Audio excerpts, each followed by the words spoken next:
ఇక్కడ ఉగ్రదాడి చూడండి. టర్కీ నుంచి కుట్ర, ఆపరేషన్ సింధూర్ దెబ్బతో టర్కీ కేంద్రంగా జైషే మహమ్మద్ సంస్థ కార్యకలాపాలు అంటూ చూస్తున్నాం. సో టర్కీ ఇప్పటిదాకా మొన్నదాకా పాకిస్తాన్ ఉండే, ఇప్పుడు పాకిస్తాన్కు తోడు టర్కీ తయారైంది. ఎందుకంటే మనకు భారతదేశానికి పాకిస్తాన్ మధ్య యుద్ధ మేఘాలు కమ్ముకున్నప్పుడు టర్కీ డ్రోన్లతోటే మన పైన అటాక్ చేయడం జరిగింది, మనందరం కూడా గమనించాం. సో ఇప్పుడు ఆ టర్కీ కేంద్రంగానే జైషే అహ్మద్ మొత్తానికి టెర్రరిస్ట్ కార్యకలాపాలకు పాల్పడుతున్నట్టుగా తెలుస్తా ఉంది. సో ఫరీదాబాద్ ఉగ్రవాదకు అక్కడి నుంచే ఆదేశాలు. భారత్ లో ఒకేసారి 200 బాంబు పేలుల కుట్ర, దీపావళికి అమలు చేయాలని ప్రణాళిక. అది తప్పడంతో డిసెంబర్ 6న దాడికి పన్నాగం. ఉమర్ నబీ జరపాలని నిర్ణయం. సహచరులు దొరికిపోవడంతో ఎర్రకోట వద్ద ఆత్మహత్య దాడి. పోలీసుల అదుపులో ఉన్నటువంటి డాక్టర్ ముజమ్మిల్ వెల్లడి. హర్యానాలో మరో కారు గుర్తింపు అంటూ చూస్తా ఉన్నాం. సో భూటాన్ నుంచి తిరిగి వచ్చినటువంటి ప్రధాని మోడీ ఆసుపత్రిలో క్షతగాతులకు పరామర్శ అంటూ చూస్తున్నాం. సో దీని గురించి ప్రధాని మోడీ భూటాన్ వెళ్ళడం పైన కొన్ని విమర్శలు వస్తా ఉన్నాయి. ఒకసారి ఆ విమర్శలను కూడా మనం చూసేటువంటి ప్రయత్నం అయితే చేద్దాం. సో ఆ విమర్శ ఏంది, ఒక పోస్టర్స్ చాలా పెద్ద ఎత్తున వైరల్ అవుతా ఉన్నాయి. So after the Delhi blast, everyone wondered why Modi went to Bhutan. Now we know చూస్తున్నాం. సో ఎందుకు అంటే ఇక్కడ చూడండి, 6th September 2025 నాడు Adani power and Druk green power to set up a 570 megawatt hydro power project in Bhutan. So Adani ఇక్కడ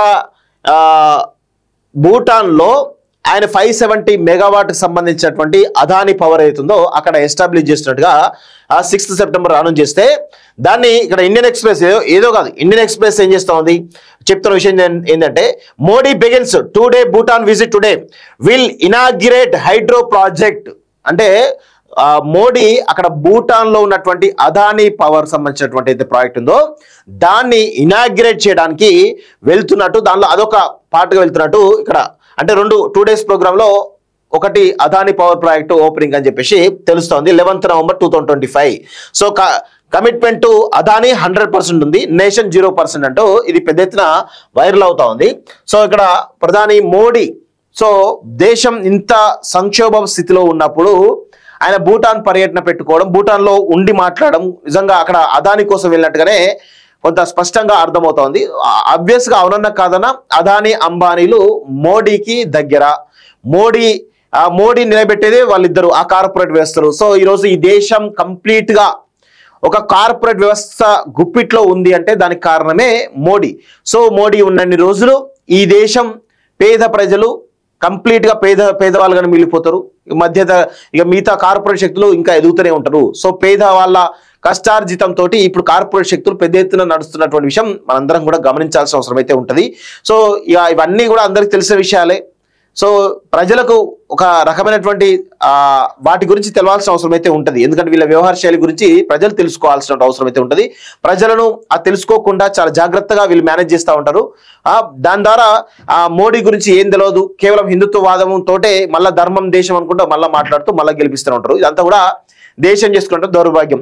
కాంగ్రెస్ చేసినటువంటి పాపాలను BJP continue చేస్తూ ఉంది. సో ఇద్దరు ఈ 2 వర్గాలు కూడా కేవలం ఒకరి ప్రయోజనాలు ఒకరు నెరవేర్చుకుంటారు తప్ప ఈ దేశంలో ఉన్నటువంటి పేద ప్రజల గురించి కానీ ఈ దేశంలో ఉన్నటువంటి మధ్యతరగతి సామాన్య ప్రజల గురించి కానీ పట్టించుకోరు. వాళ్ళు కష్టార్జితంతో సంపాదించిన డబ్బులు ఏవైతున్నాయో వాటిని దోచుకోవడానికి ఈ కార్పొరేట్ వ్యవస్థ అంతటి కూడా వీళ్ళు మేనేజ్ చేస్తూ ఉంటారు. దానికోసమే తప్ప దేశ ప్రజల కోసం కాదు అనేది గుర్తుపెట్టుకోవాలి. ఈరోజు కార్పొరేట్ శక్తుల వాళ్ళ ఆధిపత్యం కోసం, వాళ్ళ యొక్క డబ్బుల కోసం ఈరోజు పాలకులు పనిచేస్తూ ఉంటారు తప్ప పేద ప్రజల కోసం కానీ మధ్యతరగతి వాళ్ళ కోసం పని చేయరు అనేది చాలా స్పష్టంగా తెలుసుకోవాల్సిన అవసరం ఈరోజు దేశ ప్రజలపైన ఉంది. సో ఇక్కడ చూడండి, పాకిస్తాన్లో కూర్చొని కుట్రలు చేసి భారత్లో దాడులకు పాల్పడే ఉగ్రవాదులు తాజాగా తమ రూటు మార్చారు. పాకిస్తాన్లోని ఉగ్ర స్థావరాలను భారత్ ధ్వంసం చేయడంతో స్థావరాలను టర్కీకి మార్చారు. సోమవారం ఢిల్లీలో కారు బాంబు దాడికి పాల్పడిన ఫరీదాబాద్ ఉగ్రముఠాకు జైషే మహమ్మద్ ఉగ్రవాదులు టర్కీ నుంచి ఆదేశాలు ఇచ్చినట్లు భారత నిఘా సంస్థలు గుర్తించాయి. దర్యాప్తులో సంచలన విషయాలు బయటకు వచ్చాయి. కనీవిని ఎరుగని రీతిలో దేశవ్యాప్తంగా ఏకకాలంలో 200 చోట్ల శక్తివంతమైనటువంటి బాంబులు పేల్చి అల్లకల్లోలు సృష్టించాలని కుట్ర చేసినట్లు తేలింది. గత దీపావళి పండుగ సందర్భంగానే ఈ కుట్రలు అమలు చేయాలని భావించినప్పటికీ వీలు కాకపోవడంతో డిసెంబర్ 6న జనవరి 26న దాడి చేయాలని ప్రణాళిక చేసినట్లు గుర్తించారు. ఆపరేషన్ సింధూర్లో భాగంగా పాకిస్తాన్ ఉగ్ర స్థావరాలన్నింటినీ భారత సైన్యం ధ్వంసం చేయడంతో అక్కడి ఉగ్ర మూకలు సురక్షితమైనటువంటి కొత్త స్థావరాన్ని వెతుక్కున్నాయి. నార్త్ అట్లాంటిక్ ట్రీటీ ఆర్గనైజేషన్ నాటోలో భాగమైనటువంటి టర్కీని ఉగ్ర డెన్ గా మార్చుకున్నారు. సో ఇప్పటి నుంచి పాకిస్తాన్ ఉగ్రవాదులకు డెన్ ఏదైనా ఉంది అంటే అది ఇప్పుడు టర్కీ కొత్తగా తయారవుతా ఉంది. సో టర్కీ కేంద్రంగానే ఉగ్రవాదులు తమ యొక్క కార్యకలాపాలను ప్రారంభిస్తున్నట్టు తెలుస్తా ఉంది. మన దేశంలో కావచ్చు, వివిధ దేశాల్లో చాలా మంది బాంబు దాడులకు పాల్పడుతున్నట్టుగా చాలా స్పష్టంగా అర్థమవుతోంది. అమెరికా, బ్రిటన్, ఫ్రాన్స్ వంటి దేశాలు భాగస్వామిగా ఉన్నటువంటి నాటో కూటమి సభ్య దేశాలపై ఎవరు దాడి చేసినా ఇతర సభ్య దేశాలన్నింటిపై దాడి చేసినట్టు భావించి అన్ని దేశాలు శత్రువుపై దాడి చేయాలన్న నిబంధన ఉండడంతో టర్కీపై భారత్ దాడి చేయదన్న ధీమాతో తమ కార్యకలాపాలను అక్కడికి మార్చినట్లు నిపుణులు చెబుతున్నారు. పాకిస్తాన్కు చెందినటువంటి జైషే మహమ్మద్ ఉగ్రవాది ఒకరు టెలిగ్రామ్ లో 2 గ్రూపుల ద్వారా ఫరీదాబాద్ కేసులో అరెస్ట్ అయిన వైద్యులను ఉగ్రవాదం వైపు ఆకర్షించినట్లు నిఘా వర్గాలు ఆధారాలు సంపాదించాయి. ఫర్దాంబాన్, ఈ Darul Uloom Deoband, Umar bin Khattab అనే టెలిగ్రామ్ గ్రూపుల ద్వారా వీరు తరచూ సంభాషించుకునేవారని గుర్తించారు. ఇటీవల జమ్మూ కాశ్మీర్ పోలీసులు అరెస్ట్ చేసినటువంటి వైద్యులను ఉగ్రవాదంపై మళ్లించాడని ఆరోపణలు ఎదుర్కొన్నటువంటి షోపియాన్ కు చెందినటువంటి మత గురువు ఇమాం అదేవిధంగా ఈ టెలిగ్రామ్ గ్రూపుల ద్వారానే టర్కీలోని జైషే మహమ్మద్ ఉగ్రవాదితో సంభాషించినట్లు భావిస్తున్నారు. ఈ గ్రూపుల ద్వారా కశ్మీర్ స్వాతంత్రం కోసం పోరాటం చేయాలని పిలుపునిస్తూ మెల్లిగా భారత్ పై ఉగ్రదాడులు చేసే విధంగా ప్రేరేపిస్తున్నట్లుగా తెలుస్తా ఉంది. సో ఇప్పుడు టర్కీ కేంద్రంగా టెలిగ్రామ్ యాప్ ద్వారా ఈ ఉగ్ర కార్యకలాపాలన్నీ కూడా జరుగుతున్నట్టుగా చాలా స్పష్టంగా తెలుస్తా ఉంది.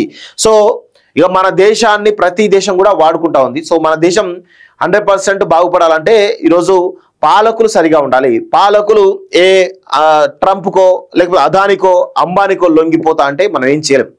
చాలా దారుణమైనటువంటి పరిస్థితి కనబడతా ఉన్నాయి. మన దేశంలో పాలకుల వైఫల్యం కొట్టొచ్చినట్టు కనబడుతుంది. పాలకుల వైఫల్యం వల్లనే ఈరోజు ఈ ఉగ్రవాద దాడులు జరుగుతున్నట్టుగా చాలా స్పష్టంగా అర్థమవుతుంది.